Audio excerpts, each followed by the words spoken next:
지금 보여드릴 내용은 중국이 조용히 세계 미래를 재편하는 대표적 예시일 수 있습니다. 이 영상을 끝까지 보시면 중국이 미래 기술을 경쟁하는 수준을 넘어 이미 미래를 정의하고 있음을 알게 됩니다. 이제 우리의 이야기는 중국 외부에 대부분 사람들은 거의 신경 쓰지 않는 것, 바로 매년 열리는 중국 설날 갈라쇼에서 시작됩니다. 이 텔레비전 행사는 중국에서 가장 중요한 명절 동안 전국에 방송됩니다.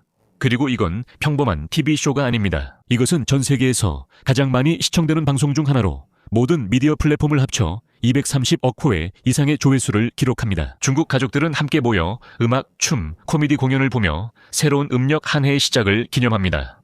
하지만 2025년에 중국은 이례적인 일을 했습니다. 휴머노이드 로봇들이 처음으로 등장했고, 이는 중국이 자국과 전 세계에 자국의 기술력을 과시할 수 있는 기회였습니다. 작년에는 로봇들이 완벽하게 동기화된 동작으로 무대에 올라 빨간 깃발을 흔들며 춤을 췄고, 이 춤은 큰 호응을 얻었으며 1983년부터 중국에서 이어져 온 이 쇼에 새로운 기술적 요소를 더했습니다. 하지만 진짜 흥미로운 부분은 여기서부터입니다.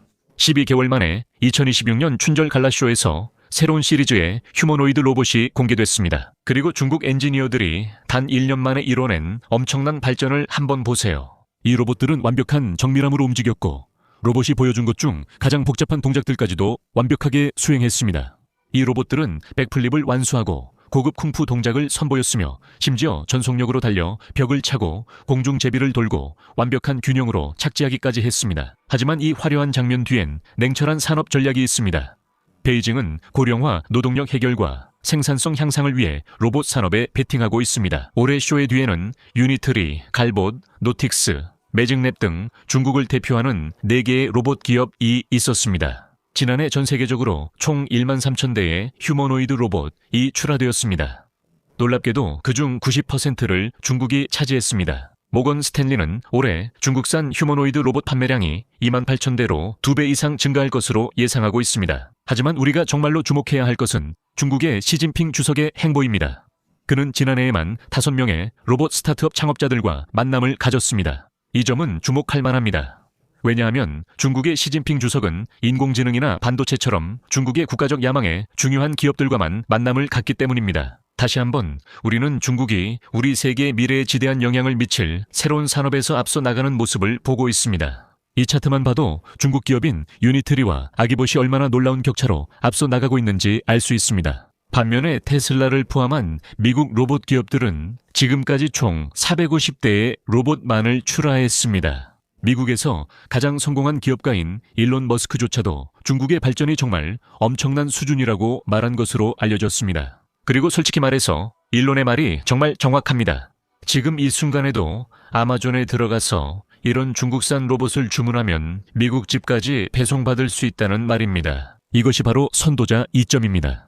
물론 휴머노이드 로봇 산업은 아직 초기 단계이며 로봇들은 잠재력을 완전히 발휘하지 못하고 있습니다. 이 로봇들의 생산성은 현재 인간 노동자의 30-40% 수준에 불과합니다. 게다가 이 로봇들의 배터리 수명도 2-3시간밖에 되지 않습니다. 하지만 다시 한번 지난 12개월 동안 얼마나 많은 진전이 있었는지 상기시키고 싶습니다. 앞으로 5년에서 10년 후에 이 로봇들은 어떻게 될까요? 그 잠재력은 엄청나며 많은 산업의 미래와 우리의 일상생활 방식을 완전히 혁신할 수 있습니다. 하지만 솔직히 말해서 우리 새로운 세상에서 모든 것이 얼마나 빠르게 변하고 있는지 보는 게 사실 조금은 무섭기도 합니다. 하지만 이제 문제는 중국이 실제로 그걸 해낼 수 있을까요? 중국이 체계적으로 로봇 산업을 미래로 이끌 수 있을까요? 제 생각에 이 질문에 대한 답은 단연코 예입니다. 그리고 흥미로운 사례 연구를 위해 우리는 시계를 2009년으로 되돌리기만 하면 됩니다. 그 당시 중국의 전기차는 농담거리로 여겨졌었죠. 일론 머스크는 BYD가 생산하던 자동차를 비웃었고, 테슬라는 BYD를 전혀 걱정할 필요가 없다고 말한 것으로 유명합니다. 그들의 기술은 테슬라가 만드는 우수한 제품을 결코 따라올 수 없다고 했죠. 오해하지 마세요. 테슬라는 정말 놀라운 회사입니다. 사실 저도 미국에서 테슬라를 운전하고 있습니다. 하지만 오늘날을 보면 이제 BYD는 전 세계적으로 테슬라보다 더 많은 자동차를 판매하고 있습니다.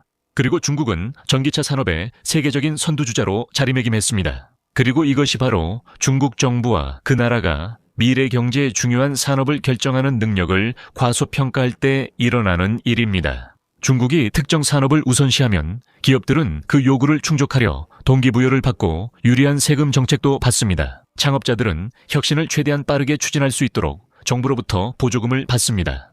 그리고 결국 그 산업은 완전히 발전하여 중국 경제의 필수적인 부분이 됩니다. 하지만 물론 이것은 서구의 많은 사람들을 매우 걱정하게 만들고 있습니다. 가디언지는 행사 며칠 뒤 기사에서 중국의 로봇 발명에 우리가 얼마나 걱정해야 하는지 물었습니다. 정말 황당한 건 중국이 무엇을 하든 서구 언론이 철저히 주시한다는 점입니다. 몇 년 전 블룸버그 아시아에서 이런 트윗을 올렸던 게 아직도 기억에 남습니다.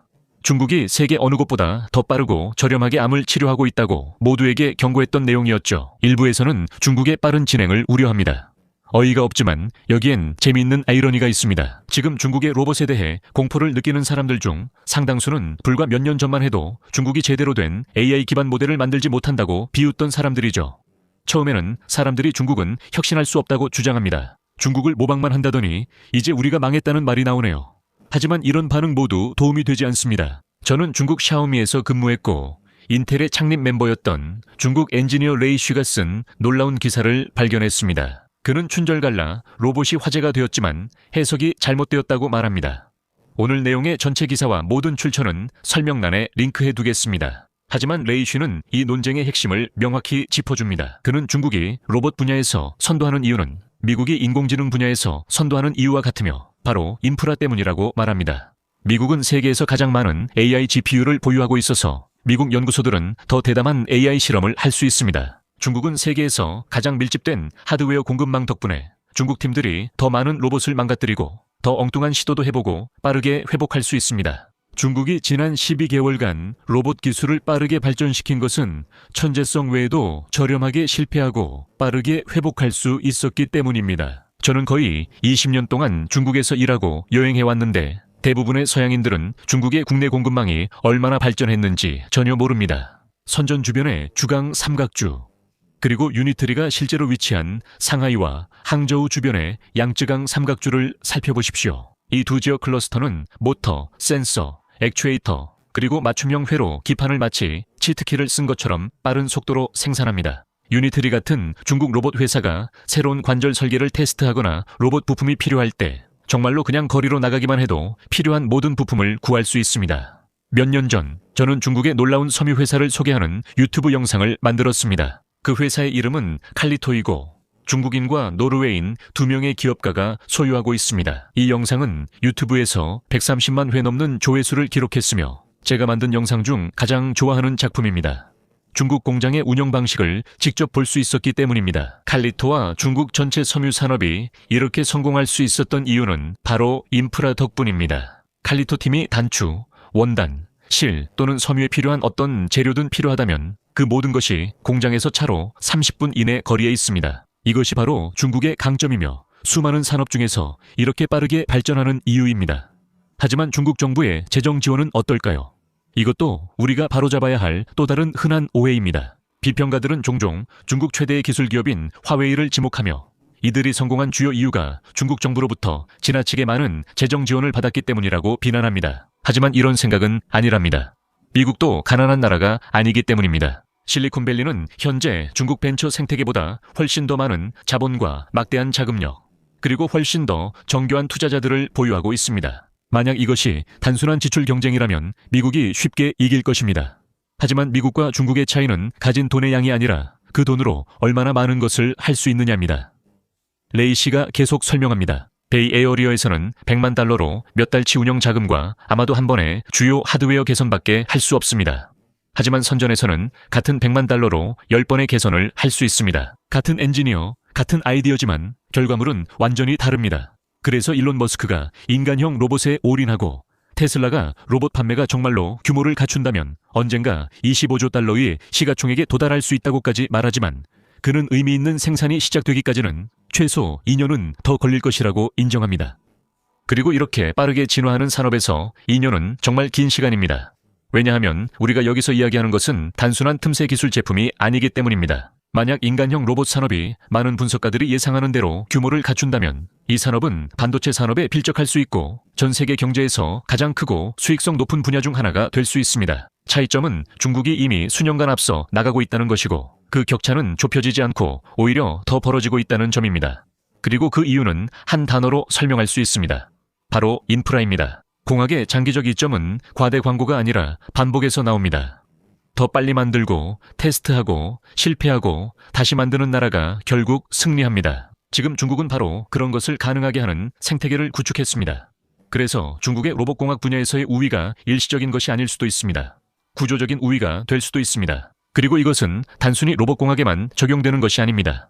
앞으로 다가올 산업 시대를 정의할 거의 모든 핵심 기술에 적용될 것입니다. 하지만 중국의 로봇 산업에 대해 가장 중요하게 이해해야 할 점은 이 산업이 앞으로 중국이 직면하게 될 가장 큰 문제 중 하나인 고령화 인구와 세계에서 가장 낮은 출산율 중 하나를 잠재적으로 해결할 수 있다는 것입니다. 여러분도 분명히 중국이 현재 세계에서 가장 낮은 출산율 중 하나로 인해 엄청난 문제에 직면해 있다는 이야기를 들어보셨을 겁니다. 하지만 사이언티픽 아메리칸의 이 기사에서 언급했듯이 중국의 인구는 2100년까지 절반으로 줄어들 수 있습니다. 중국의 미래 인구 감소는 위기일까요? 아니면 기회일까요? 실제로 이것은 중국에게 엄청난 기회입니다. 왜냐하면 앞으로 75년 동안 인구가 30-50% 줄어들 수 있지만 중국은 이미 앞으로 잃게 될 산업 노동자들을 대체할 조치를 취해왔기 때문입니다. 이것이 대부분 서구 분석가들이 간과하는 점입니다. 중국이 로봇을 만드는 것은 멋져 보여서가 아니라 꼭 필요하기 때문입니다. 그리고 고령화된 노동력은 공장 노동자, 물류 노동자, 그리고 돌봄 인력이 줄어든다는 것을 의미합니다. 하지만 자동화가 대규모로 확장되면 중국은 인구 감소를 상쇄하는 데 그치지 않고 인간형 노동력을 대규모로 산업화하는 첫 주요 경제국이 됩니다. 그리고 만약 그런 일이 일어난다면 그 이점은 단순히 기술적인 것에 그치지 않을 것입니다. 경제적이고 지정학적인 이점도 얻게 될 것입니다. 여러분, 언제나처럼 여러분의 놀라운 응원과 영상을 여기까지 시청해주신 것에 진심으로 감사드립니다. 아직 하지 않으셨다면 아래 링크를 클릭하시고 저희 무료 지정학 뉴스레터를 구독해주세요. 그러면 중국 관련 소식과 전 세계 지정학 이슈에 대해 항상 최신 정보를 받아보실 수 있습니다. 다시 한번 여러분의 응원에 감사드리며 곧 다음 영상에서 여러분 모두를 다시 뵙기를 기대하겠습니다.